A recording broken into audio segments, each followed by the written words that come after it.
So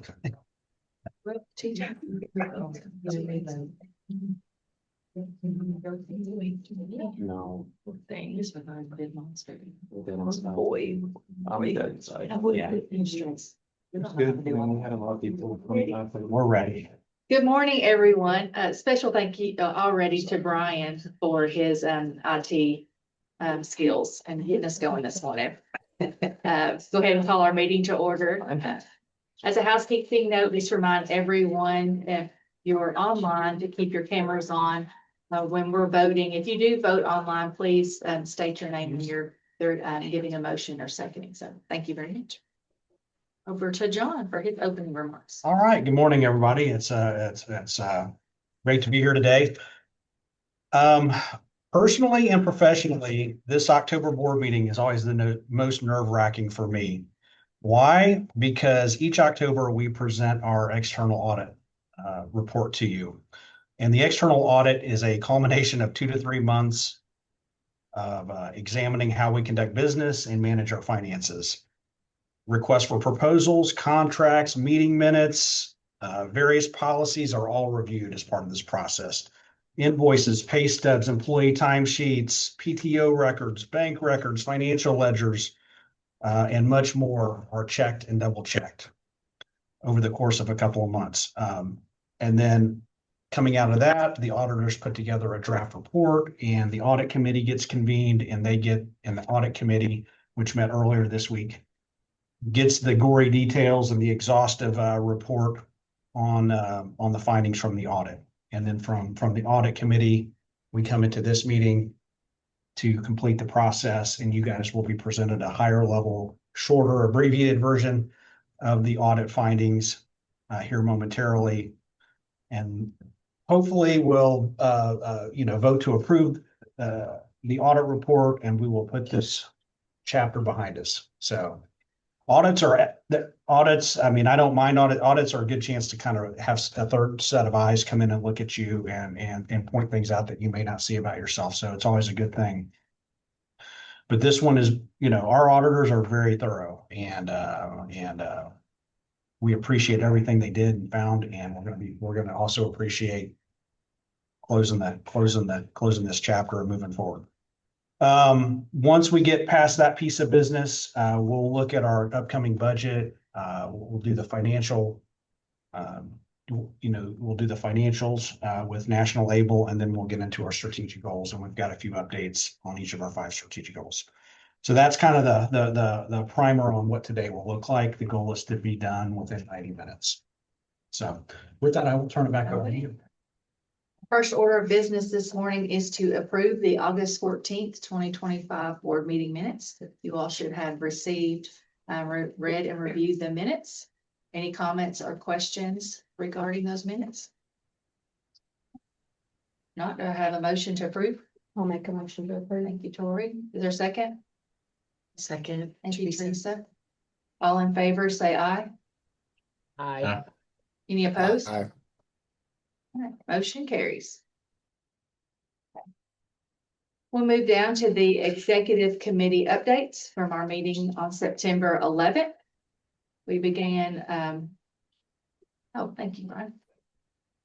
We began with voting actions on several items. The executive committee approved a change to our WIOA supportive service policy that expanded our ability to support participants, and approved a policy to guide usage of newly received National Dislocated Worker grant funds. And we also approved 2 motions that facilitated the continuation of our contract with the Kentucky Office of Refugees. The board, they had short notice by the KOR, a 1-year contract extension, and that required us to renew and approve our existing agreements. And then we transitioned into a series of administrative, operational, and financial updates. And as you can see up there on the screen, a wide number of topics were covered, many of which we will discuss later on in our meeting. All right, any questions regarding the executive committee meeting? Okay, turn it back over to John. Okay, so we're going to begin the annual external audit results. I'm going to set this up with a couple of slides just to kind of get everybody on the same sheet of music, and then I'll turn it over to Jeff and Sharon from Taylor Polson and Company to present their audit findings. So you go forward, Brian.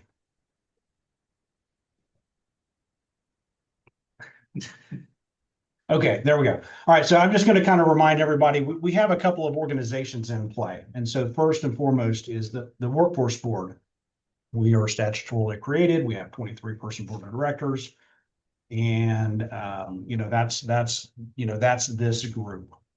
Let's go forward one. Kind of in parallel with the Workforce Board, we have a foundation, which is doing business as Employeword, and that has a 5-person board of directors. And really, Employeword is the way we think about it is it helps us diversify our funding. We have a diverse array of funding, from contracts to non-federal dollars, local dollars. All that really kind of runs through the Employeword side of the house, so that we try not to mix our WIOA federal funds with our Employeword funds, and so we run these in parallel.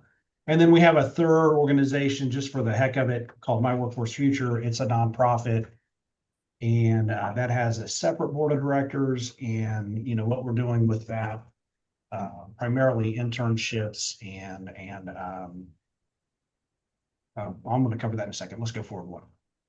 Okay, so some examples for Employeword. We have a contract with Kentucky Adult Education for the Putting Kentuckians First program. We've got the KOR refugee grant, our New American Navigator funding. That funding is courtesy of the city and the county. And then we do our paid hiring events, and we have some service agreements in place through Employeword. My Workforce Future, when you hear about work ready boot camps, that's running through My Workforce Future. Our Your Turn internships, which I'll talk more about today, that's our internship program at Fort Campbell. And so those are some of the activities we're running through My Workforce Future. For the purposes of this audit, what was looked at was the Workforce Board and Employeword, because these two entities are so closely tied together, and the funds move back and forth between the two. Okay, so with that, let's see. One more piece of background information for you before I turn it over. So first of all, audits are required by law. We have got to be audited every year. And you can see there's a uniform guidance that discusses that. Taylor Polson Company CPAs, they through a competitive bid process, won the bid to audit us for 2 years in a row. So they audited us last year, and then this is their second year auditing us. We will have to go through a competitive bid process next spring again. The time period that was looked at was July 1st of 2024 through June 30th of 2025.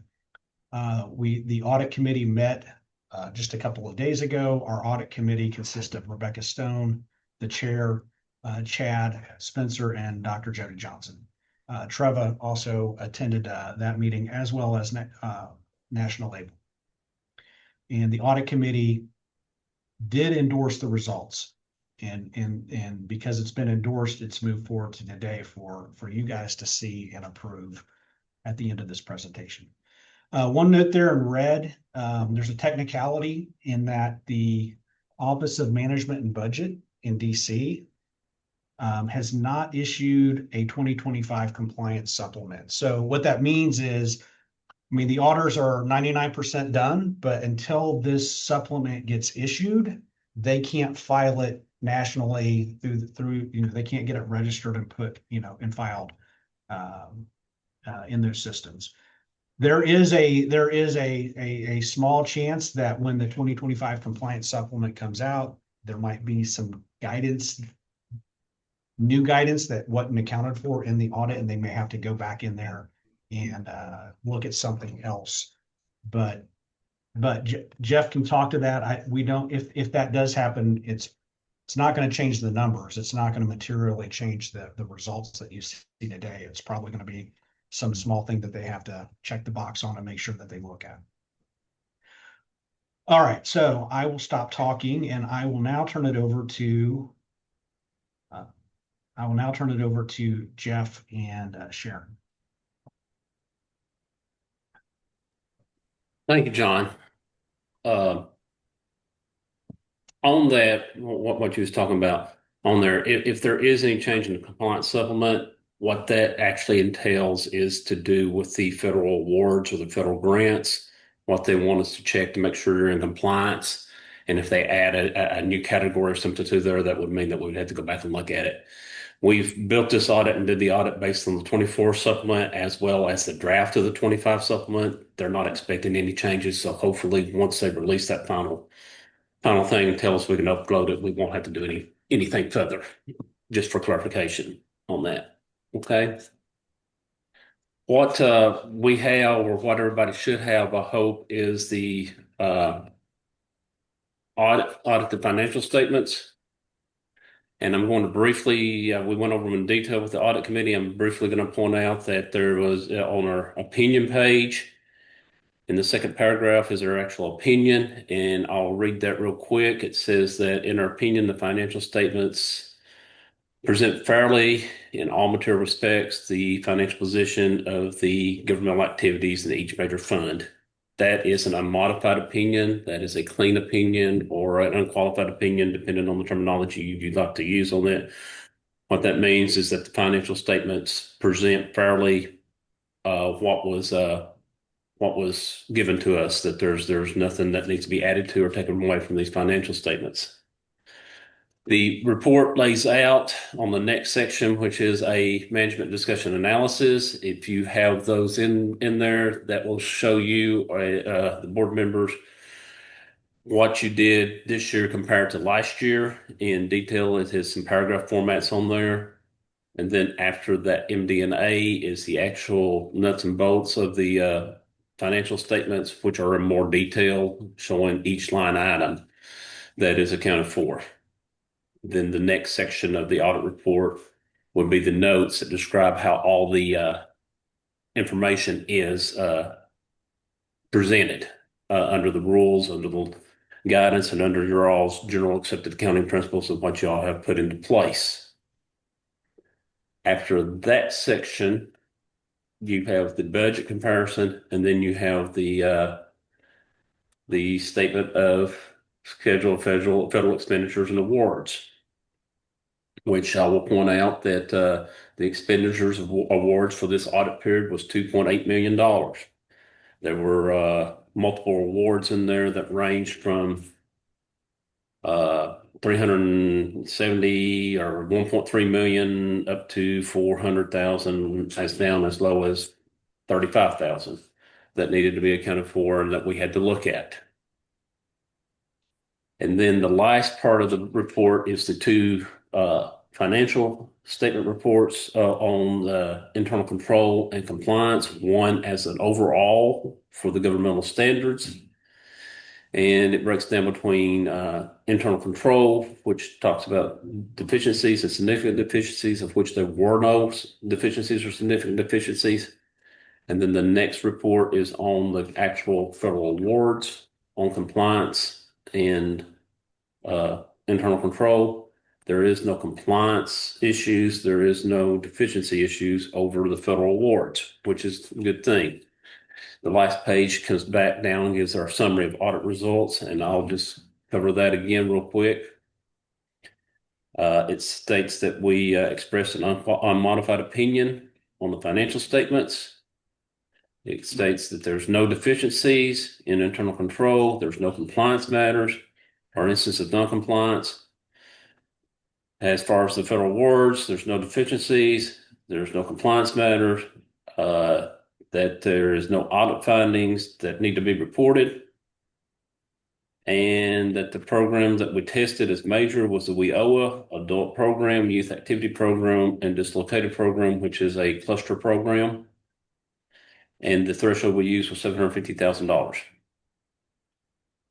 And then the last page of it is the summary of prior audit findings, which there were no prior audit findings, and there are no findings for 25 as well. So there's nothing to report on those on that last page as well. Okay. And I see that Rhonda and John's pulled up the thing that I'm just going over. So that is the basic things of the audit.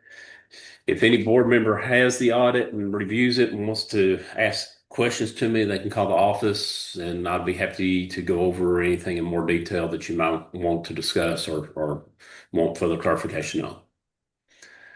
And then there was another letter that was to you as the board members that described our what the significant audit matters are and that there was no difficulties in performing the audit, that shows what misstatements or what adjustments that we had to make into the audit, and then goes on that you're going to sign the management representation letter, that there's no disagreements, and there's to our knowledge no other consultation with any other auditors.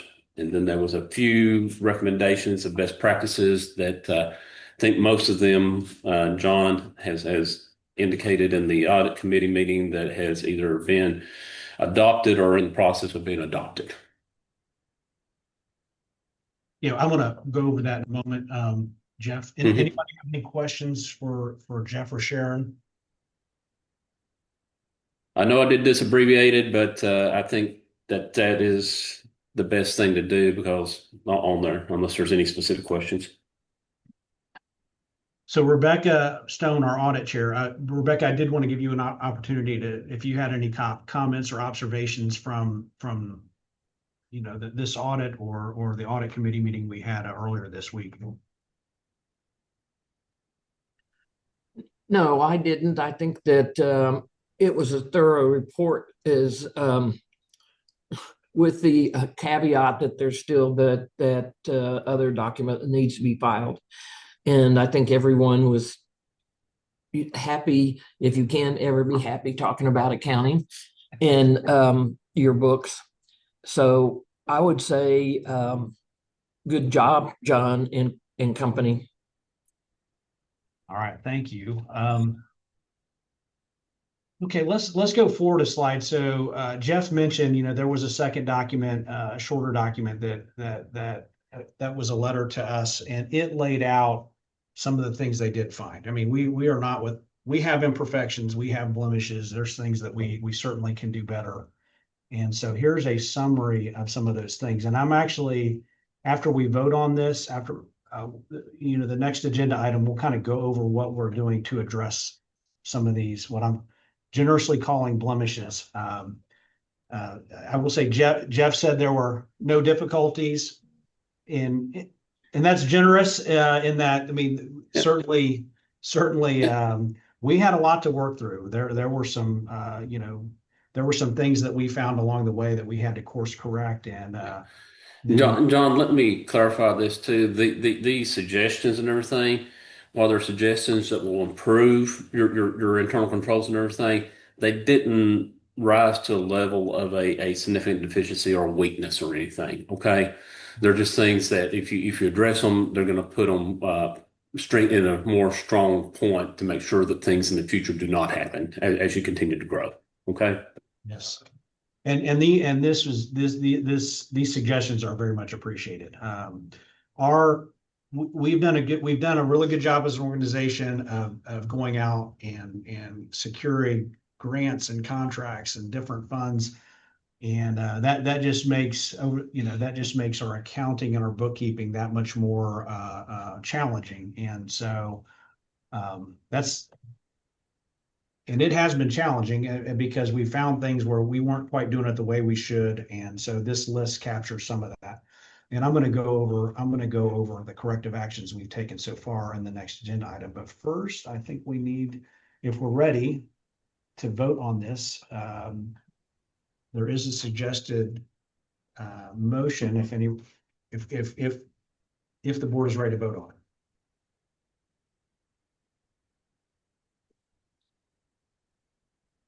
Can't read it, no.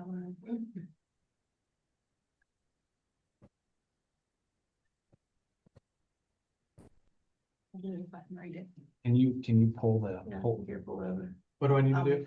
So if I can't read the motion, I'll read it. Oh, I'll make a motion. yeah, but the controls are. That's okay. Locked by the controls here. I've got it right here. Now that I got it open, I can't make this thing move. On your mouse pad is awful. Yes. I can't even get this to go away.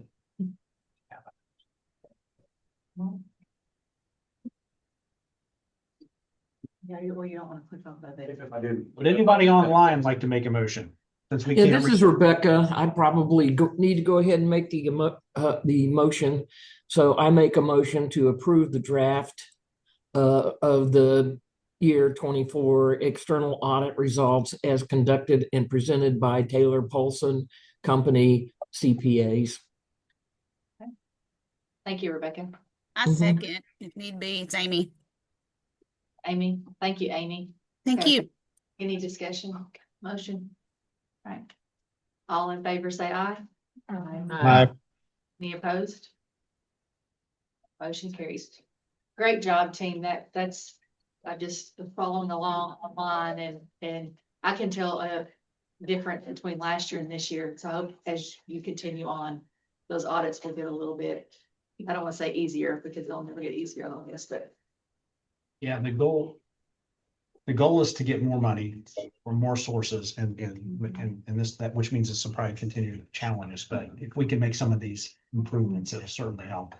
So let's go to the next agenda item and I'll just give it a quick update on these are the suggestions, and I'll just kind of tell you some of the things that we've done or are in process. So the first one, improve oversight of transactions and reimbursements. So last year we implemented QuickBooks for our non-WIOA bank account at the suggestion.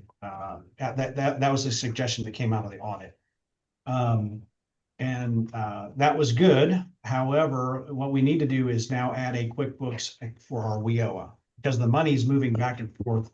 Having a QuickBooks on the WIOA account and the non-WIOA account is going to be easier for us to kind of track the transactions that take place back and forth. Here's an example of a transaction.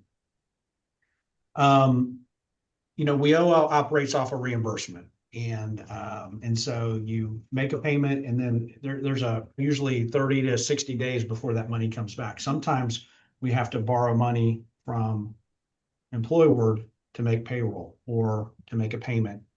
And then we just have, then we have to reimburse when the reimbursement comes back in on the WIOA side, then we have to reimburse the amount we borrowed back over to employer. And so those kind of transactions are taking place usually around payroll, but quite a bit, and it's a fairly large amount of money. And so,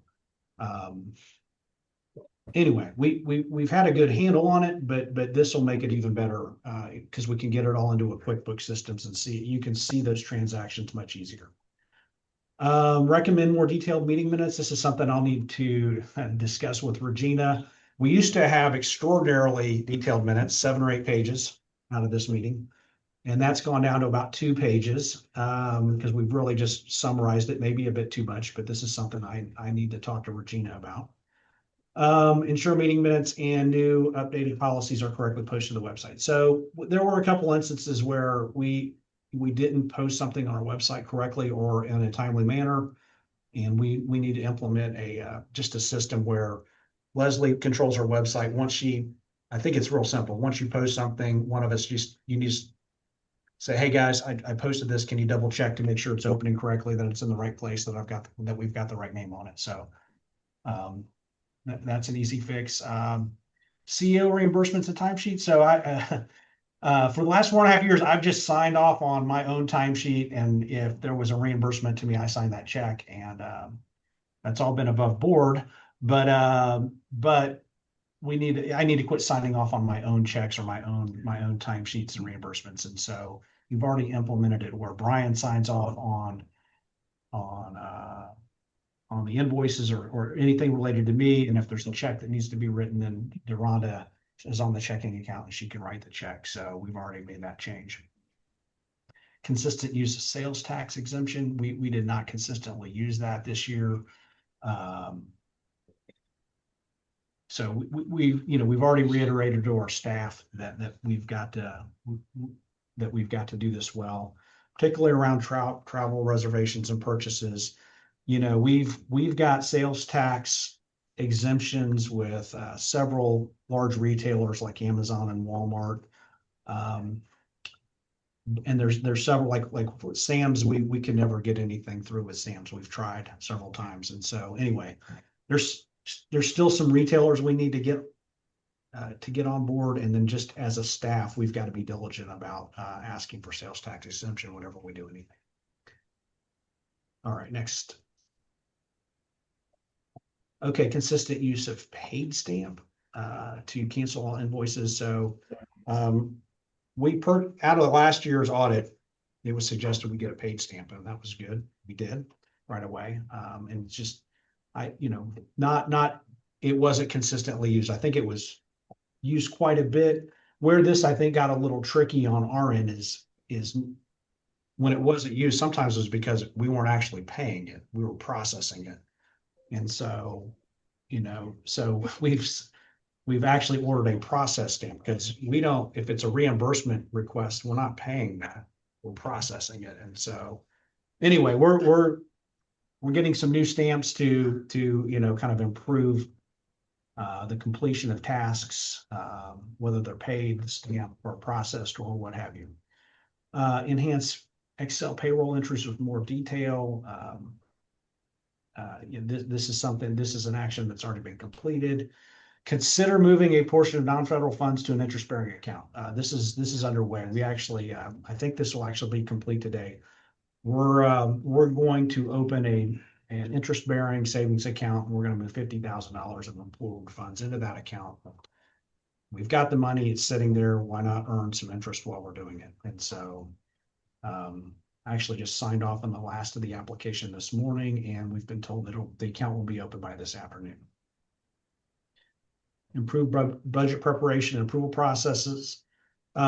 This is really, this is really something that that it kind of falls on me and my communication level with National Label, and we've just got to be more intentional about like locking in our annual budget, which I'm about to show you in a minute, and just making sure we stay on top of that. There were some. Holland and I agreed upon a budget, but then there were some changes or discrepancies in it where it changed slightly, and the auditors picked up on that. And it wasn't an intentional change; it was a matter of just either not communicating or not paying close enough attention to it, and being consistent with it. That was sorted out in this audit, though. And then improve and increase frequency of internal financial reviews. This is primarily National Label, but making sure, and us, kind of meeting monthly to review and reconcile.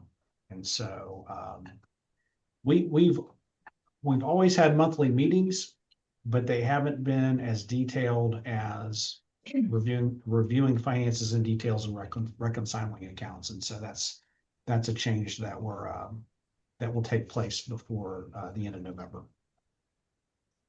Okay, those are all the different suggestions and what we're doing to tackle those suggestions. Anybody have any questions? I have a question. The proposed solutions or the changes that are already underway, do they align with what the consultants, Taylor, Olson, say is okay? Like, do they meet the objectives of their suggestions? I have not asked them, and I don't know, do we know if they're still, Jeff, Sharon, are you guys still on? Can you repeat that? That was a little muffled there. I didn't hear exactly what she said. Yeah, Jeff, the question is, I just went over all of our, the ways we're tackling each of your suggestions. And the question was, are these satisfactory to you? Do you think these are satisfactory? Yes. These are satisfactory. These are pretty much the way that we talk to you about and what we're wanting, to see on there. And it's as I said, it's not necessarily that there was anything wrong with the way that you were doing things. We just feel that with your continued growth and how much you've grown over the last, even this past year compared to last year, that these are opportunities to strengthen your internal control, to make sure that your board members know and see things more accurately and timely than what they have in the past, and different things like that on the budget preparation approval process and things like that on there. The consistent use of the stamps and processing stuff off obviously that just shows that they are, you've got a consistent thing, a consistent mechanism in place to cancel invoices, and that you keep from having maybe accidentally paying an invoice twice or something. That's why that they need to be stamped and used that way. That's just an example of where the fear, is as an auditor. And then, you're one that's on the previous slide where you were signing off on your own checks and everything. As you were smaller, there probably was nothing wrong. But as you continue to grow, you kind of need a check and balance on there for someone to come behind you and look and make sure that everything is being, signed off, and you're not uh, putting something through that may not be above board. I'm not saying you did. I'm not saying anything like that, John, but I'm just saying that those are just opportunities to strengthen your internal controls to make sure everything and everybody knows what's going on, and that the board, because they see this from us once a year, and they see abbreviated financials and things, they don't see the whole process. So they need to be comfortable that when they're approving things, that you have a system of internal control that can identify and protect the integrity of the organization. So yes, these are satisfactory for us. Thank you. All right, thank you. And I was going to just make one comment that as we were progressing throughout the audit, I was usually talking very directly with Deronda as we encountered anything we felt could possibly be a best practice or an improvement. Again, as Jeff stated, just to increase, your control structure. It's already a good structure, but every time there's opportunities to make things improvement, or like even the interest-bearing account, as your cash balance was growing, we feel those are just the value added components that we can bring to the audit. All right. Thank you. Thank you, Sharon. All right, any other questions, suggestions and improvements and way ahead? Okay, we'll go to the next agenda item. All right, let me set this up real quick. Let me ask you, John, are you done with us? Yes, sir. Yes, sir. Okay, Yes. we're going to go so much. and exit the meeting then, okay? All right, thank you. We appreciate everything you've done during this audit period. Thank you. If y'all need anything, have questions, you can call me and I can jump back on. Okay. All right, yes, sir. Thank you. Okay, so real quick, I want to show you the budget that we've put together for this year. We're obviously in October and the budget year started in June, but our budget is so wonky that it takes some time to even get to the point where I could show you some legitimate numbers, because the money does not come in all at one time. So just to set this up, and this is a reminder for what, in terms of local workforce boards and how the funding works, is that Congress allocates the money for workforce development, and it's through a law called WIOA. And the U.S. Department of Labor uses a formula to determine how much WIOA funding each state gets. And then that comes down into Kentucky, into the Education and Labor Cabinet. They use the same formula to divvy that money up and allocate it out to each of the 10 workforce areas. The law, WIOA also says that the budget has to be approved by our local elected representatives, not our workforce board. So there's a little screenshot on the bottom left there of the interlocal agreement that's in place with our local elected representatives. And you can see what's highlighted there is it's their responsibility to approve our budget. So that has not happened yet.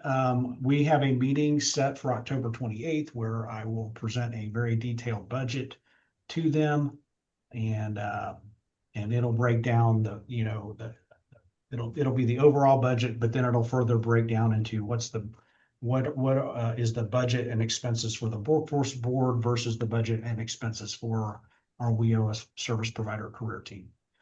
For the purposes of today, this is just for your information. If you want to go forward, this is the budget that we're going to operate off of this year. So it's a little over $3 million. You can see in the revenues column on the left all the different funding sources. that we've got, go back a couple of years, we'd have half this number of funding sources. So we're doing our best to go after all kinds of different pots of money. And then on the right will be the expenses. Most of these expenses are board expenses where you see in all bold their sub-grantee career team. Career team's going to, get a large chunk of this money, and that's what they'll use to operate.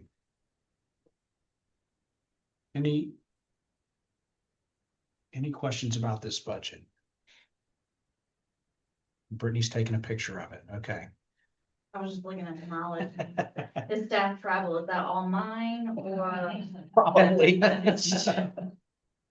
Okay, so this number, 3,079,000, I mean, this is what will consistently, we've got to be consistent on this number for the remainder of the year. And, obviously our budget numbers may ebb and flow a little bit. That, and we don't even have all of our WIOA numbers. So when you see WIOA 1.575, that's what we think we're getting. It could be a little bit more, it could be a little bit less, but and this is what came out of the audit. Consistency wise, we got to, for now through the remainder of the program year through June 30th, our budget will be based off this 3,079,000. And, maybe we get additional grants, maybe we get a little less WIOA. So that it'll still vary a little bit, but we'll just consistently report off of this number.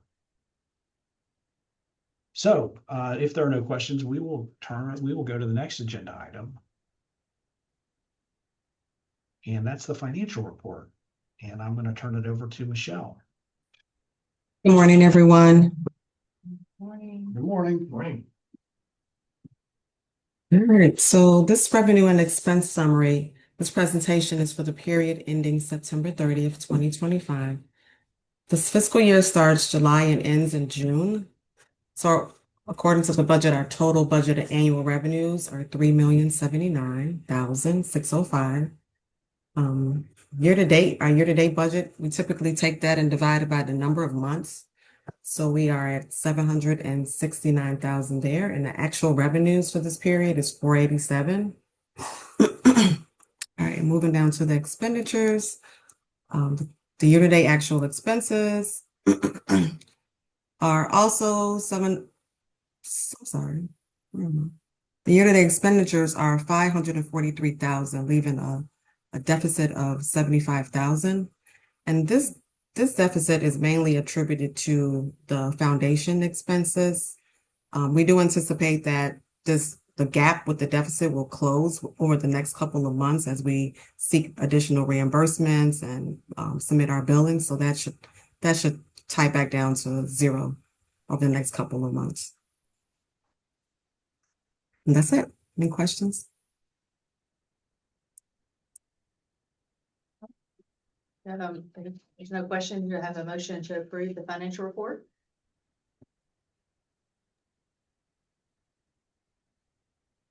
I'll make a motion to approve the Thank you, financial report. There's a second. I'll second. Sorry, who's that? Josh. Josh. Okay. That doesn't sound like you. All right. All in favor, say aye. Aye. Any opposed? Motion carries. Thank you, Michelle. All right. Hopefully you guys have had enough of numbers at this point. So, Well, we got more. oh, we have what? Oh, well, I was gonna say data of. okay. We got a few more numbers, but we're going to also have some other stuff for you. Let's get into the good stuff now. Okay, yes, good morning, everybody. Thanks for hanging with us so far. And yeah, October is definitely a business heavy meeting. We want to highlight what we're doing to serve employers. It's our goal number one. And so I will be turning it over here to Jake and maybe Bianca here in a moment to give you some updates on some things. But just for the key performance indicators, you can see our business engagements are down.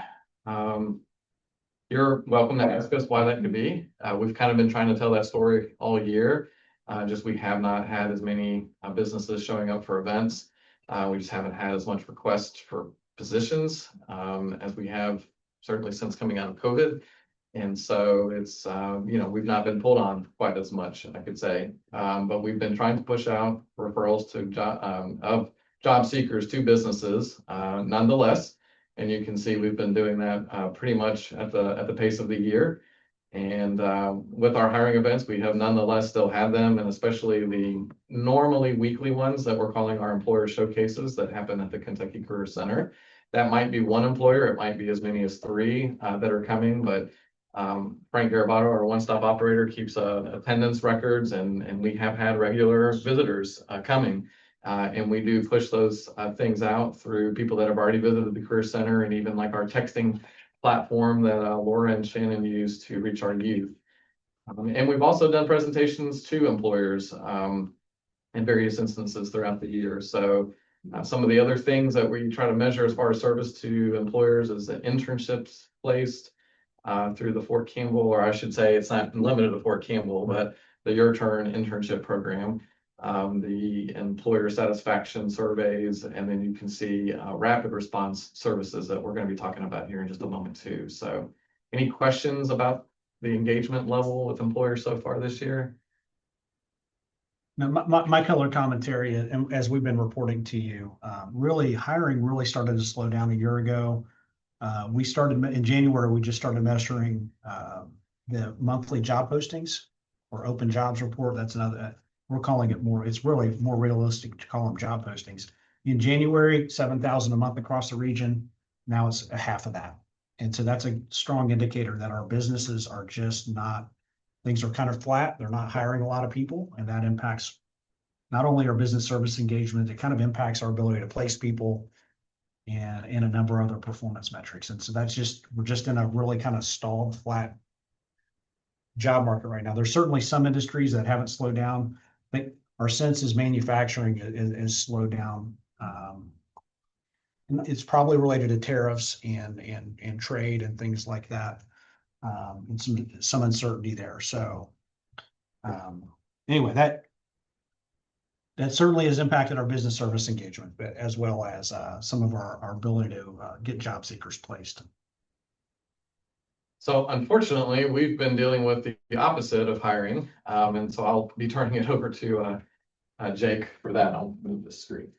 Sure. Yeah. Good morning, everybody. Yeah, on that note, we'll present to you just a few events and a few notes that we've had since our last board meeting. We have had 2 shutdowns since our last board meeting, so we'll present on that. And we also had a planned face-to-face job fair that we were going to do in Barron County that had to be canceled because of all of the things that we're talking about. So I'll just present on those 3 things just quickly. So we'll start with Russellville Castings. That was back in August, right after the board meeting, actually. On the 18th, after our Monday morning meeting, we actually learned from Logan Lead that Russellville Castings, which has a total of 99 employees, was going to be shutting down actually on that Friday. So that was a very quick turnaround for us. So right after that Monday morning meeting, we hopped on a call with Butch King over at the company. He's the plant manager over there. We have a good relationship with Butch. He was very interested in having our services come in, very flexible, really cared about getting these employees in front of our community partners. So right at the end of that call, we actually were able to get something scheduled for that Thursday on August 21st. So that's when we held this event. Because of the short time period, we actually included companies and partners together, which you can see from those photos there.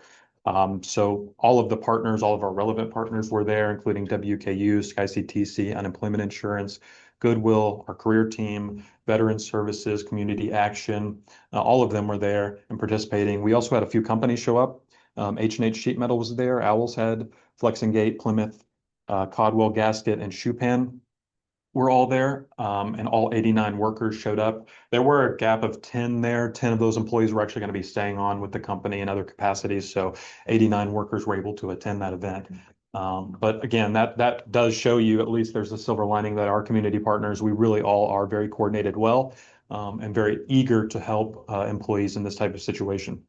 If you want to go ahead and move forward. Well, and I'll just say, it underscores the word rapid. Yeah. When on a Monday, you learn that a company is closing on a Friday, and by Thursday, we're in there trying to catch the employees before they go into the ether of, other offices or not getting help from a career center type of, platform. So as Jake said, it does speak to their efforts to coordinate and certainly the resilience of our partners too, to just be ready to go with very short notice. And Russellville Castings saying, Yeah. please come. Yep. Yeah. So Fritz Winter has been the essence of Bianca and I's life over the last week, very, very intimately. So 252 workers will be terminated at Fritz Winter by the end of December 31st. They'll be offered a severance package that will start around mid-January. So we've been working with them for the last 2 weeks at partner events. October 8th and October 10th was the first set of partner events for Building 1. And then yesterday, the 15th, and then today, the 16th, this morning, we were on site working with the second building. All 252 workers came through that partner event and got all the services that they needed, including unemployment insurance, SCWDB, Goodwill, Career Team, WKU, and there were 11 veterans on site that saw veteran services as well. And so that partner event went really, really well. We'll continue to be on site, Bianca and myself, for the next 3 Wednesdays, 22nd, 29th, and the 5th, to do resume prep sessions with each of these, either updating resumes or creating new resumes with individuals. As Bianca and I often see, there's been folks who have been working in manufacturing for many, many, many decades and have never really had to have a resume before. And then this kind of hits them in the face and they're needing to create a resume very quickly. So we use KY Career Edge for that. It's a very helpful tool, especially for manufacturing. There's much more clicking going on rather than typing, which is very easy for us. That's also very helpful for our focus population of new Americans. So we'll be doing that over the next 3 Wednesdays. Starting November 17th, we will do pretty much a week full of job fairs. So we'll have 2 buildings. Our expectation in the past was that we would get about 15 or 20 companies, regardless of the hiring that's happening generally with job fairs. We often see that companies really do want to come to these types of events because you're looking at skilled workers. These people have very, very skilled assets that they can bring to the table. So we get a lot of companies sign up for that. We're expecting several companies. We've already heard from a number of them, 8 to 10 at least, who have said that they want to participate just by word of mouth. So we are going to send out invites for that over the next week for that November 17th week of the job fair. I will say, just as a note, some positive outcomes that came from this event that we don't often see. We had 30 or 40 people talk to us about short-term training interest. Whether that be welding, CDL, even going to a whole different sector in healthcare for phlebotomy, CMA training, those sorts of things. We see that there's probably 5% of people that were interested in taking care of or taking interest in that in the past. A huge, huge number of folks who are interested in taking advantage of that this time as a dislocated worker, which essentially, if you're not aware, means that you were let go as no fault of your own. So we have funding available to you to try to do a short-term training to enhance your skill sets. And we had a lot of people wanting to take advantage of that. So we're eager to see who will take advantage of that in January. One more. Hey, and I'll add real quick to that. It's especially sad because of the volume, but also because these were employers that participated in our job fairs the last couple of years. Fritz Winter, I think, just opened in 2017 down in Franklin, and we were tracking at one point about 120 people that our new American Navigator was able to say, got hired there a couple of years ago over the course of a year. And so, and then the other one, Russellville, was formerly Ronnie. They had hired about a dozen or so people that we had referred to them in the past. So yeah, we may, and I don't know if these are the same exact employees that are currently there that are being impacted, but these were companies we were serving and bragging about how well we were serving them in the past, and now obviously they're taken off the map and trying to find out why. I don't know if we knew exactly with Ronnie that it was something with their main customer went elsewhere, right, or pulled out, and it affected their whole operations. Fritz Winter has just put on public record strategic realignment. They're out of Germany, but they haven't said the jobs are going to Germany. They've just said strategic realignment. So we're not hearing the same words being used when these companies shut down for us to say there's a theme of what's being impacting things. But nonetheless, it's in the hundreds this year that we've seen be impacted by these closures. So yeah, I'll just say for something that I thought of, November 17th during that job fair, one of the hurdles that we're trying to get over is that the folks at Fritz Winter paid very well. Starting wage of $21 an hour, but 21 was the low end. I mean, we were talking to people who are making high 6 figures, at least 170, something like that, some of them. So we are trying to find companies that are comparable to their wages because we obviously don't want them to go back to like low wages when they start a new job and completely start over. So we are trying to work through that as well and being cognizant of that. Really quick. Well, I'll just one more note. Fritz Winter is trying to sell. Yeah. And shop, but even if they do, if they find a buyer, There'll be a gap. there'll be a gap. These folks will be like, they're going to be let go no matter what. And if the new company, who, if it gets purchased, then would come in, probably it would take some time to put in some new equipment and kind of stand back up and get operational again. So, but because they are shopping it, they still haven't filed a WARN notice, which is a requirement by the state. And so I think Jake and Bianca, you've probably gently told them that a dozen times, like, hey, foot stomp, file a WARN notice, file a WARN notice. Now, because they put a severance package in place, I mean, a WARN notice makes you, if you don't do it, you're forced to pay 60 days of wages, but I think they're going to do that through your severance package anyway. So anyway, kudos to you guys. What time were you on site this morning? 4:30. 4:30 till the start of this meeting? Today. 7, yeah, 7. Yeah, so you guys could catch the third shift and serve Correct. those folks, right? Correct. So credit to you guys for doing what you're doing. Yeah, and as Jake said, Yes. this was, yeah, Yeah, we reached out to a number of companies, probably 40 or 50 companies in our region. Not all of them got back to us, but we did hear from several of the companies that we work closely with, just not hiring or just hiring 1 or 2 positions. It just didn't make it valuable to do a large scale job here in Barron County. Only 3 companies Correct. wanted to do it. And Three signed up, and I got a number of notices just saying, hey, this just doesn't work for us this time. They've come in the past, they just weren't able to come this time, so we did have to cancel that. that was not our decision solely. This was a partnership with the Hero Center, and the Hero Center is like, let's cancel. This 3 employers is not, that's a broken promise if we move forward. And the thing with the employers, I think 1 or 2 were out of working in Glasgow, you know, so that's. Okay. Well, I would like to know, I hate to see that out of Barron County, but we do have a lot of positive things going on. That's right. Announcements, let's see. Just announced yesterday, $61.2 million investment, 400 jobs. And last week they made an announcement, 60 jobs, expanding Woodburn, Grass and Green. So we're gonna need your guys' help. we need those places open now. Yeah. Welders. Yeah. Welders, okay. Welders. Yeah. Well, Yeah, I mean, this is not an indictment on Barron County. No, I mean, I know. we've struggled all year with hiring events. I mean, we've held a series of hiring events. And we have already set hire event in the spring.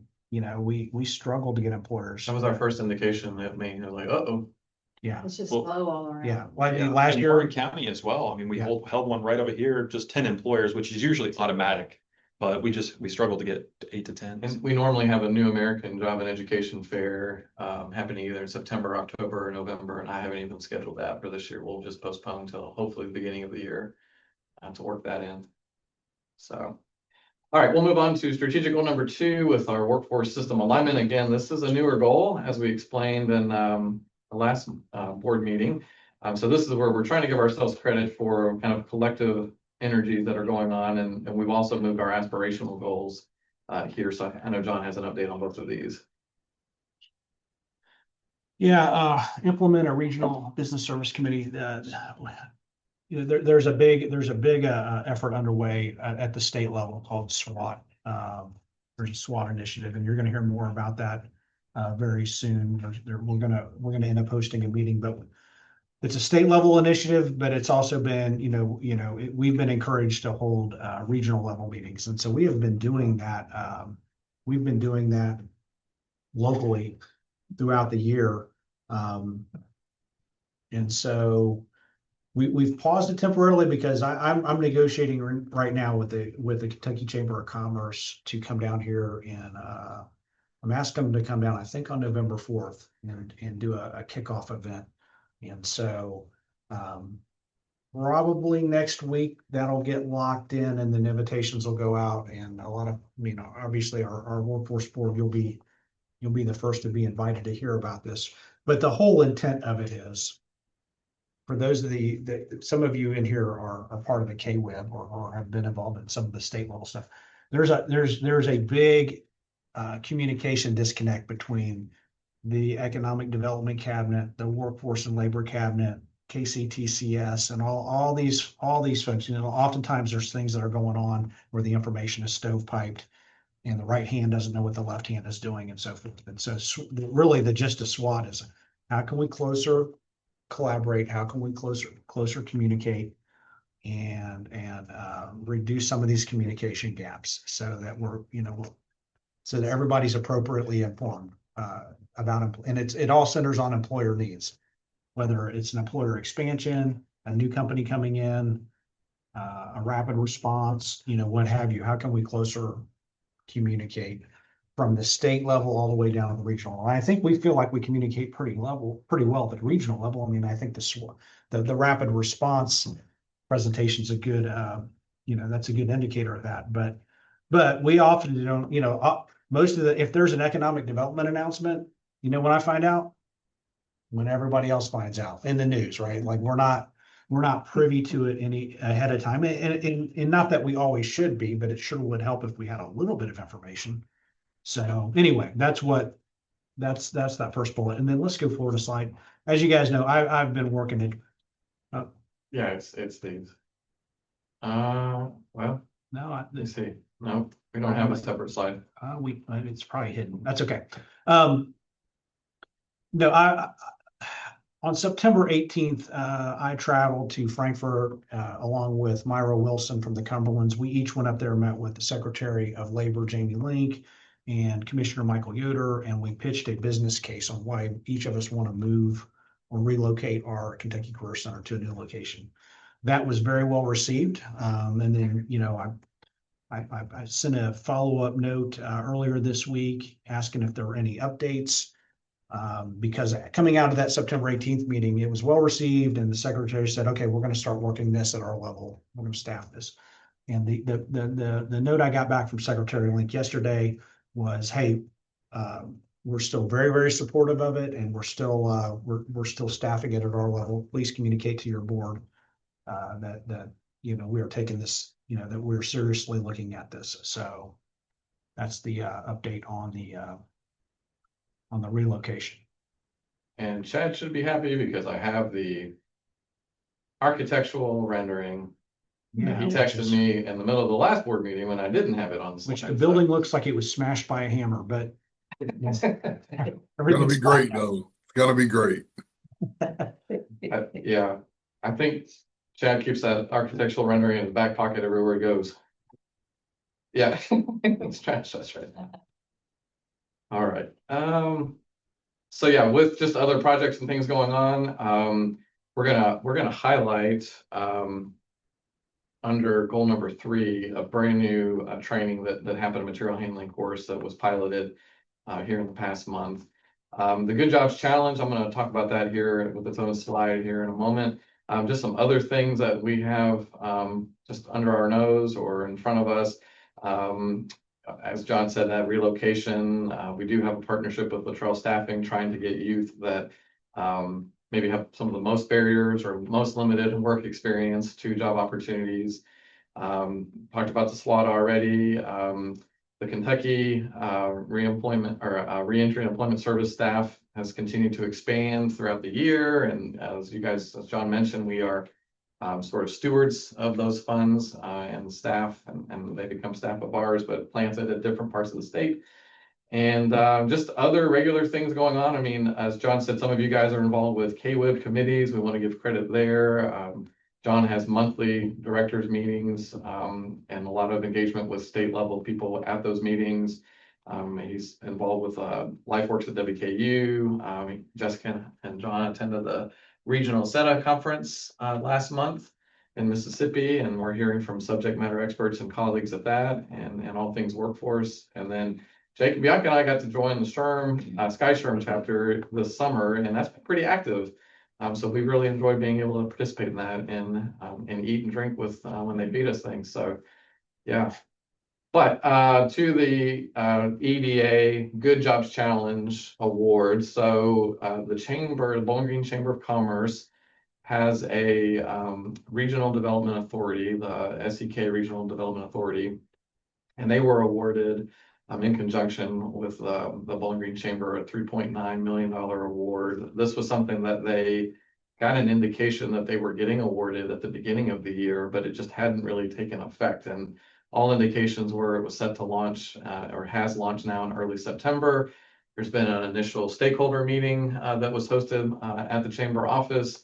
And this is seeking to advance and train a lot of hundreds of people in robotics and automation, and especially advanced manufacturing, to place them into jobs that should be growing over the next 3 years and moving forward in the 10-county region. So it's not limited to Warren County. It is for the robotics, automation, and advanced manufacturing jobs and employers in the 10-county region. So it's looking to train over 1,000 people and get them into at least 650 of them into jobs making $21 an hour or more. And Goodwill was named in that grant. SCWDB has a large amount of training responsibility in the grant. And then we've met just with, as Goodwill, Workforce Board, Dr. Myers at SCWDB Workforce Solutions yesterday to have a huddle up and kind of plan our way to assist with this project and what our role will be. So. Yeah, our role is to be determined. We were not specifically written into the grant in any way that would provide any funding. We were written into the grant to do recruitment. That's not exactly what I signed up for, what I said I would do. I promised more of a support role than a recruitment role. So there's still some negotiation that's going to go on. I mean, we're going to support this thing. But exactly how is still to be determined.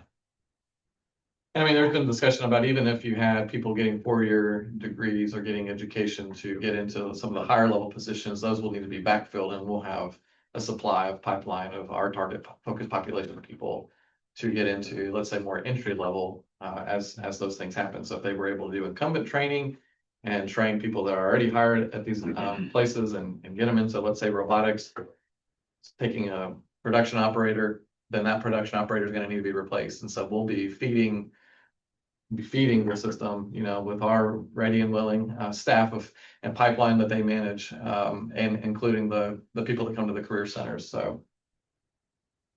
Yeah, I think, what we've heard this week is that, we had heard a month ago, hey, we're getting it. We've got it. What we're hearing right now, government shutdown is I think it's on pause because we really haven't had any communication or heard any updates from the chamber in a while on it. I think Chad talked to the chamber yesterday about it, and that's where we learned that the government shutdown and the folks at Department of Labor administering the grant. I think this is on a bit of a pause right now. So we wanted to just bring it to your attention. Our role has to be determined, but there's once it gets unpaused, I think there's going to be big splashy announcement about it and so forth. And I wanted you guys to hear it from me first that it's coming. Unless something changes. With this, the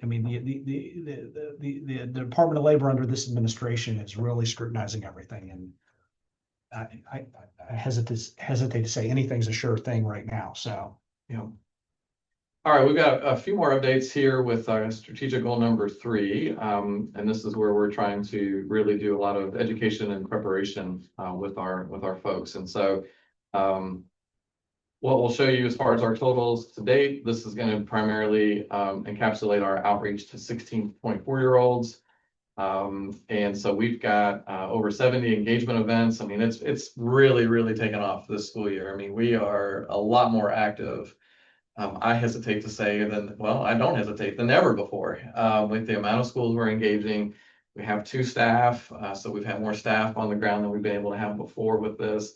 So you can just see how the number of individuals, it's huge to see that we've got over 4,500 individuals that we've engaged, nearly 1,000 enrolled formally in our program. That number keeps climbing, and it doubled since school has started this year. Doubled since August. Yeah. And I don't think I updated the referral to job seekers one there, but the known placements, we know that we're nearly 160 of these young people that have confirmed employment outcomes since we've had some type of a touch or enrollment with them.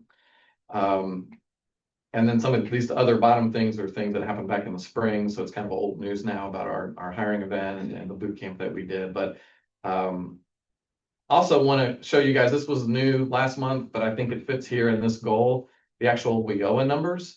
And so we've got 176 is the rolling total of people that have been enrolled, and you can see all those different funding sources. So when we were talking about with the audit, adult dislocated worker and youth is all we are regularly going to have, and all that we would have to operate as an organization. Those bottom numbers, and you can see how they significantly contribute, are bonus things that we get with National Dislocated Worker Grants, which is the NDWG there, and there's various ones actively going on, and there's one that we're finishing up, and so we've got people that are in follow-up from the tornado NDWG grant that we have that are still being case managed. So how that kind of plays in a breakout, we've got 110 that are active, and like I said, 172 of those ones that are in follow-up. But you can see CDL is still the most requested and getting a lot of employment outcomes. And then there's just a sprinkling of some other ones. I mean, the lineman program there, sort of in the middle, isn't even offered in our region.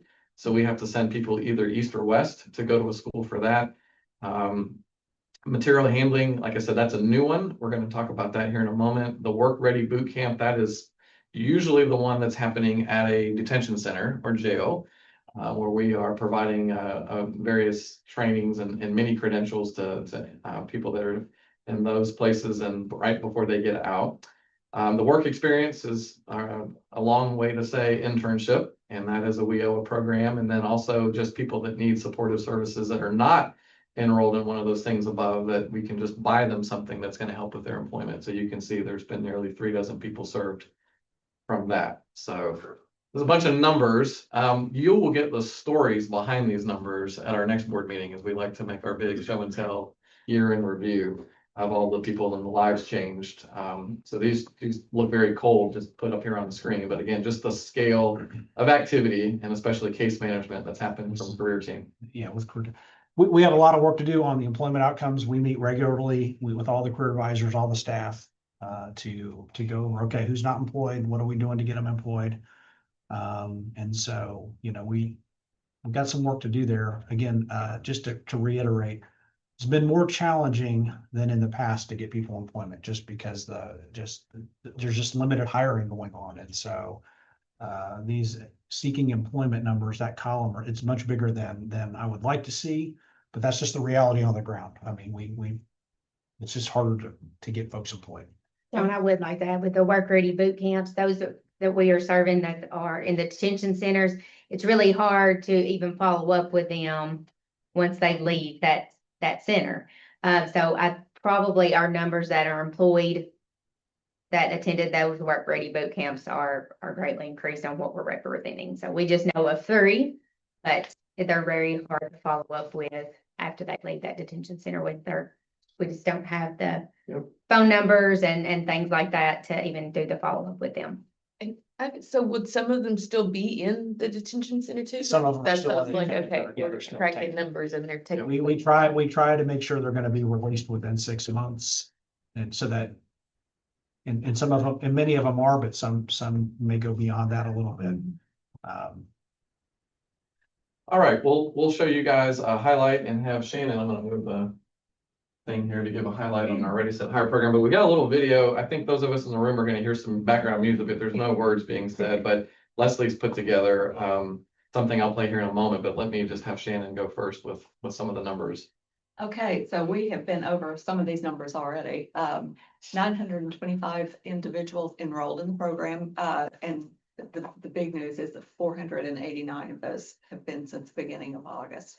When we see the number of individuals entered as contacts, the difference between contacts and enrollments, those might be somebody that maybe a youth that we have not yet received parental consent on.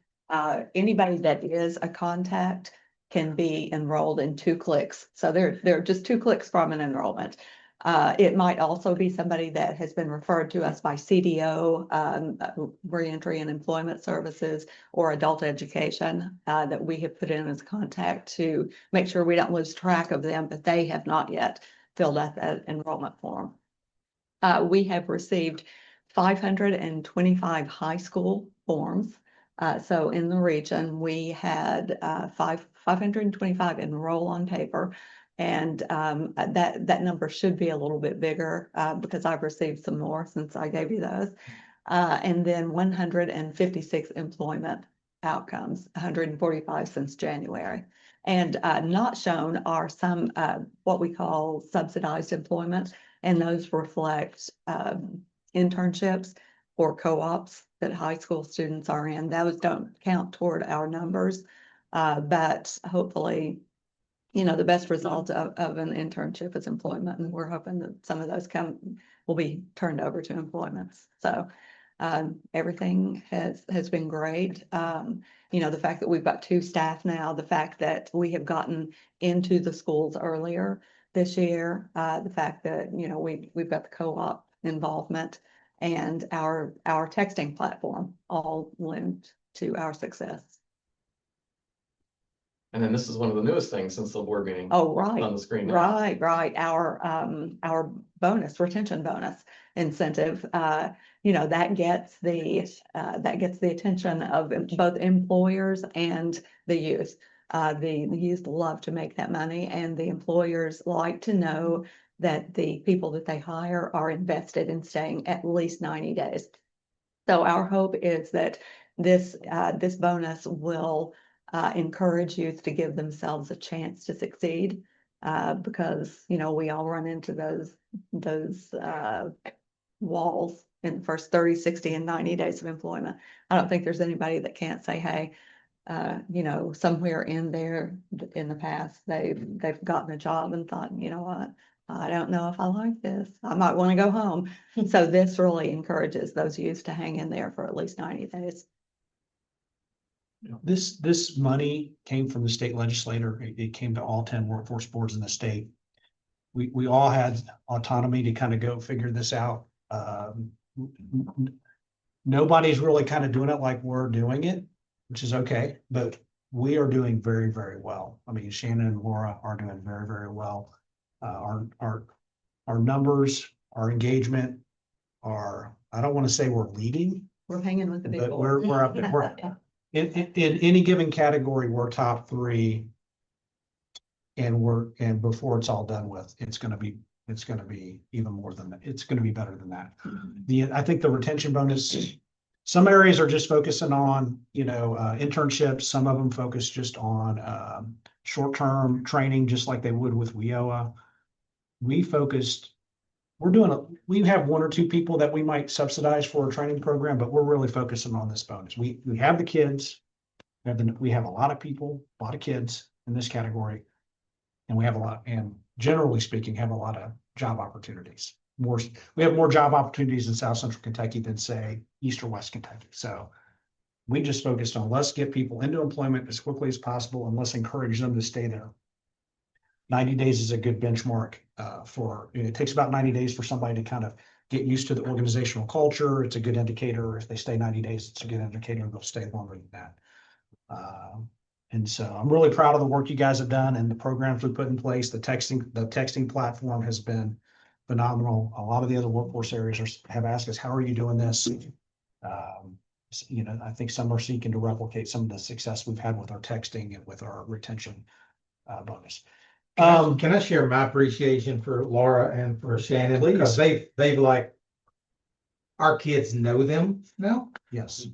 That's a substantial thing in Barron County when they're familiar. Like, our kids know Kia, they know Trio, they know a few different organizations and entities, but now they know Shannon and Laura, just because of their presence, being there. Laura came and did a resume workshop with seniors. Every senior went through. She had, how many did you have? 70, 80, 90 kids at a time. And hey, why not? Let's do it. And then they went through that. They were at our college and career fair, which all juniors and seniors went through.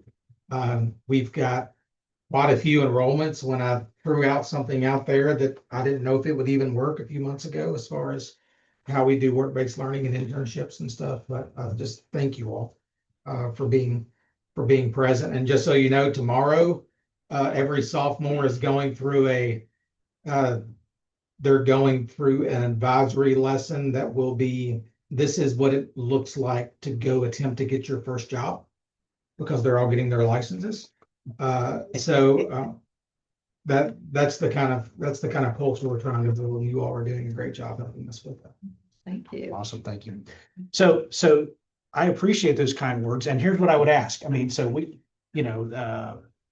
we want the legislature to reappropriate this in the next budget cycle. So if anybody on our board has contact with state legislators, representatives, please champion this program. Please get in their ear about it. One of the things it's on my to-do list. I'm going to try to host a meeting before the end of the year with all the state representatives and senators that touch our region and give them an update on this program. Because there's activity right now to get this built into the next budget. But it's not a given. It's not a third thing. Our state legislators are, they're trying to figure out ways to spend less money, if they want to, in order to get the state income tax down to zero, they've got to stay within budget and really cap what goes into that budget. And I'd be happy to help speak to that, but depending on who's in the room, it could help and it could hurt. So we'll just understood. understood me. What I've generally found, doesn't matter if they're red or blue, everybody has an interest in kids. Everybody has an interest in workforce and making sure that, Kentucky's doing a good job. So. And results. We're getting those. We're getting those. I will say the results are uneven across the state. That much, that which bothers me, but I can't control that. What we can control is what we're doing, and we're in a lot of regards we're leading the way on this. So, again, proud of what you guys are doing. It's been phenomenal. And by the time we show this again, the numbers are going to go. I don't know that they're going to double again, but they'll more than double before the end of the school year. Could you send us some short talking points to help lobby for that? Yes, ma'am. Yeah, that'd be great. We may be asking for letters of support too. Yes. Yeah. Okay. We're gonna. Okay. We go to Frankfurt. Want to go to Frankfurt? Just make a day of it. Teresa's used to it. We've done it. We've done it. All right. Well, material handling. Okay, just a quick update on this. I'm trying to keep us on time. So, a really cool thing happened a couple of weeks ago. A collaborative partnership took place between Forklift University, My Workforce Future Career Team, Goodwill, and Magna. And what it was to provide a week-long material handling course to 9 students, and you can see them on the right. It was a combination of classroom instruction and then virtual instruction. Forklift University, and you can see there on the left, has a pretty cool virtual forklift simulator that's got, it combines virtual reality, and you're sitting as well as you're sitting in a seat designed to feel like a forklift.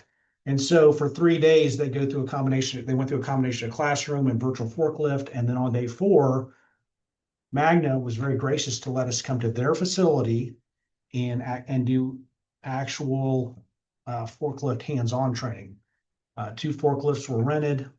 Couldn't use Magna's forklifts, but they did allow their yard to be used. And then these 9 guys spent all day between these 2 forklifts learning how to do a hands-on piece. And then approximately half, I think, were offered jobs by Magna. Some of those have not started yet. And then the other half, we're still tracking down the employment, kind of what the employment status is on the remaining half. So, but between Goodwill staff and career team, both are trying to make sure everybody gets employed out of this. But it was a pilot program that everybody came together to say, okay, let's pilot this thing and see what happens. And so the initial. Everybody felt great about the actual training. Now to close this thing out, we've got to get employment results. And so that's kind of where we're at now. So Magna picked up half, and then the other half TBD. There may be updates on it that I don't have yet, but Yeah, we're Okay. still waiting to confirm on that. So yeah, that was cool. We were excited to see that finally happen. I know John's been working on that the better part of the year. To have the employer buy-in was huge. And that's what we'll need each time. Yeah. So with strategic goal number 4, this is our goal that's talking about removing barriers and connecting untapped talent to meaningful opportunities. So just real quick, the run through here on new Americans and veterans you can see on the screen. I'm going to have Brittany share since she's in the room. That's okay, Brittany.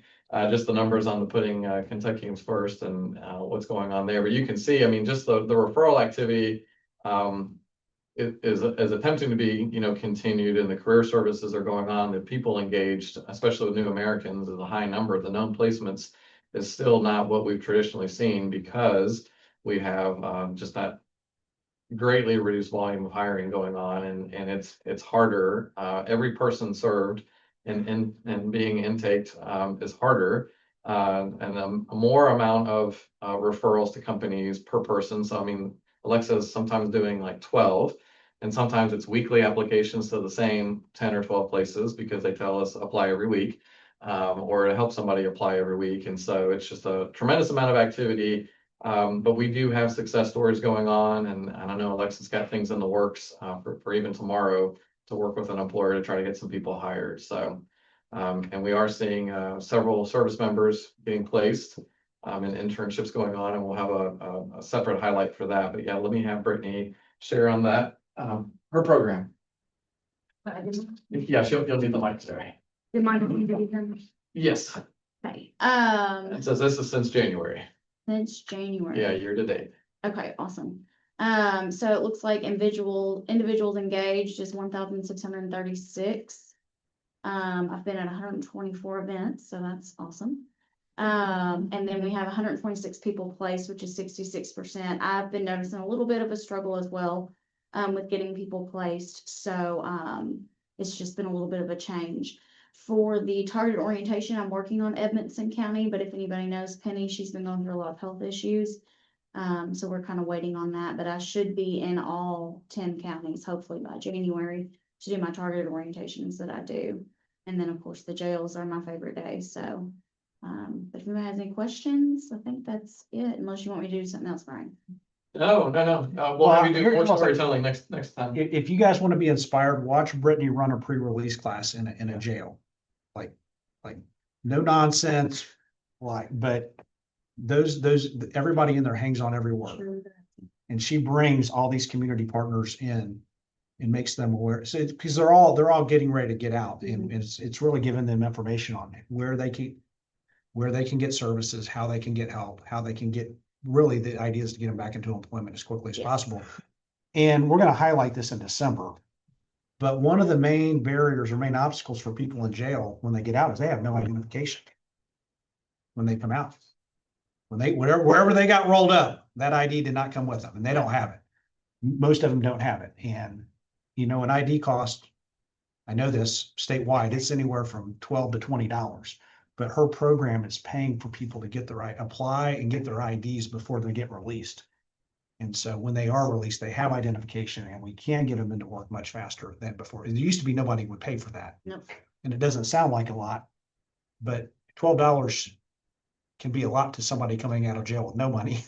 And anyway, and it's not a lot in the grand scheme of things for her program to pay for it. I mean, there are hundreds of IDs that have been purchased since the beginning of the year. It's stunning. My program does pay for it all over the state of Kentucky, but for South Central, the Reentry Council pays for it. So, the Southern Kentucky Reentry Council, but we also do an ID is very difficult because if you've never had a Kentucky ID before, you have to have a birth certificate, you have to have social, you have to have a piece of mail, you have to go sit in the line and wait. So, a lot of it is just getting that for them while they're in there so they can come out, because if you come out and you have to wait on a birth certificate, I mean, Tennessee's processing time is 40 to 45 days alone.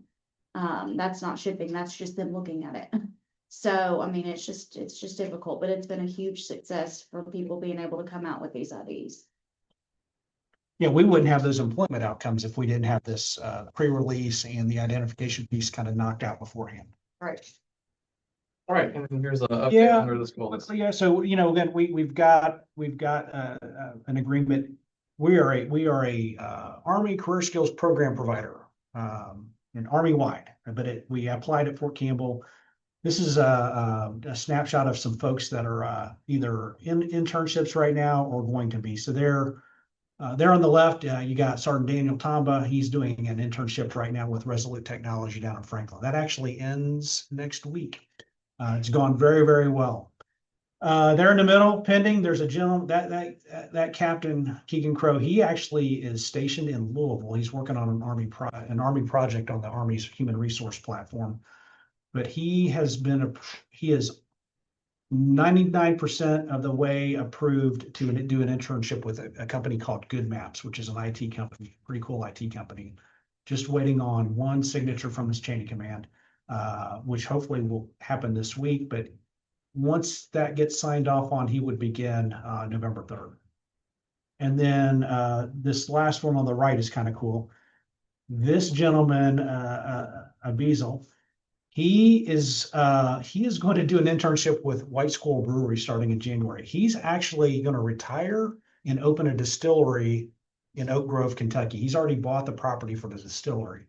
And so when he contacted me, he was really trying to get something where he could learn the ins and outs of the hospitality and restaurant business. And we tried for some places there in that Clarksville area. And I think probably due to competitive reasons, nobody really wanted to bring him on. But the good folks at White Squirrel said, yeah, absolutely. So we got him they did an interview. They said yes, and he got it approved. And he will begin at the end of January and do a 90-day internship with them. And for anybody that's an employer, the beauty of this, they're still on active duty. They're still paid. They still have all their benefits. They have their workers' comp. From an employer, this is an unpaid internship. You don't have to worry about paying them. All you have to worry about is putting them to work and mentoring them throughout the internship. So we had I think we've had 4 people intern this year, like physically intern. Beazle there on the right, his internships numbers will count towards next year since he starts in January, but all the paperwork and all the approval has happened this year. But I mean, we're not talking about dozens of people. We're talking about 4 people this year. Hopefully it'll be 6 to 8 next year. It's not a lot of volume, but every little bit counts. And so we're helping these guys out as they get out of the military, find their way. And it also helps out our local companies in the process. All right, great. All right, we're on for our last goal. And we'll have a separate slide here in a moment that Jessica will give some data, but you can see we have met all of those key performance indicators we set out to do at the beginning of the year. And now that the audit especially is finished, and so yeah, not much more to comment on this. We've been given updates throughout the year. Some of these are just annual processes that we have to do. That strategic goal or strategic plan, I should say, was a big spring project that got finished, but most of the rest of that's just business as usual things that we're trying to do. So yeah, speaking of sort of business as usual, we told you all those WIOA numbers of people served and all the various pots and training programs that they get served through.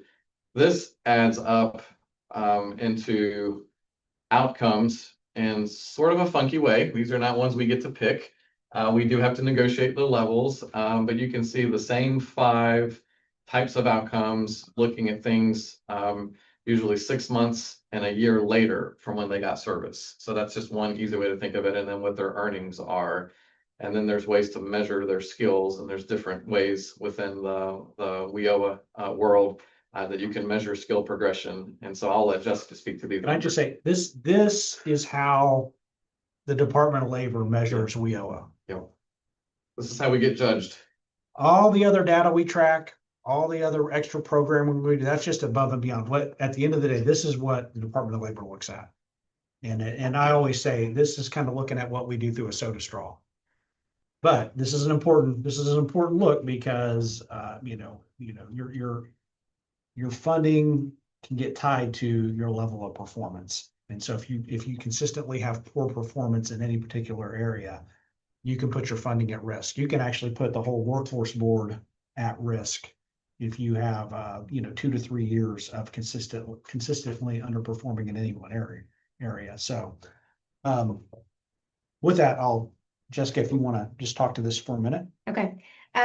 Last year, I just looked it up earlier, we did miss one performance indicator, and it was the adult credential attainment. For last program year, we made some adjustments with some of our training providers that weren't holding up very well. So we made some adjustments, and we overcome that. Looks like we've met all of our performance indicators, with the exception of the median earnings for the dislocated worker and youth. Before these numbers even come out, I was on a state call, and they noted that they were seeing this across the state, that median earnings for adult dislocated and worker were down significantly across the state. I was hoping to get the whole state report. We haven't got these. I think we just got these a week ago, I guess, our final reports. Was hoping to get the state report so we can see state as a whole. We could see other workforce boards, how that's looking like, but we haven't received those yet. After going in and kind of analyzing, what we're doing wrong, what we're, maybe those that were in those timelines, it looks like that, we were serving during those timelines of performance. We had a high proportion of harder to serve populations. So we were serving more of the reentry recovery populations. We were also doing a lot of supportive services. If you noticed previously, we had a lot of just supportive service only that we were helping out. And oftentimes those initial earnings when they're getting back into the workforce are lower than what, later quarters would be. So that is what I analyzed. I'm curious to see what the state looks like overall, what other workforce boards looks like overall. That'll probably be shared in the coming week. Yes, yeah. So I'm expecting it any time, but that is what I've observed when, digging a little bit deeper of why we're falling a little bit behind in those areas. Well, and I said earlier when we were looking at some of the when I was talking to some of the employment outcomes being a little bit low in WIO. I mean, this meeting that we have a once a month meeting with career team where we're looking at, okay, who's coming through the program, where are they at, what's the employment looking like, measurable skill gain. We're going kind of person by person. Mm-hmm. Anybody that's not employed or hasn't finished something, we're talking about them person by person. Say, okay, what's the plan? What are we going to do? Let's rework, or let's re-engage and see what we can do. Because it ties to this, right? It ties to whether they're employed, what, those employment rates, second and fourth quarter, and also median earnings. So. All right, thank you, Jessica. So that got us through. I know we went a little bit over, but if you guys don't have a lot of questions, we can still relatively end around what we were planning, but we do want to open the floor. Of course, to our board members, but we're not discouraging questions, are you? No, I'm not. Just saying, you guys have asked questions as we've gone, so we build this time in on the agenda just in case nobody says anything till the end. But this is where we open the floor and for guests and anybody that's online, of course, and included in that. We haven't forgot about you. Any questions or feedback for us?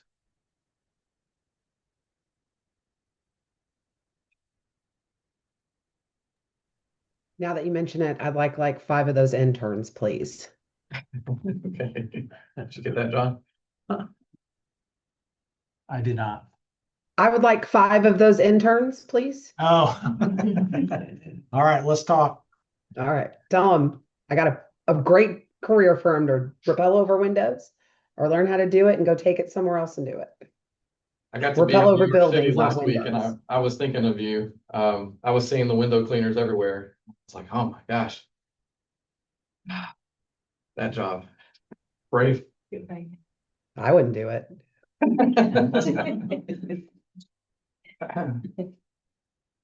Anybody else? All right. Well, we do want to put a plug for the show and tell in-person meeting, which will be across the street from where those of us in the room are right now.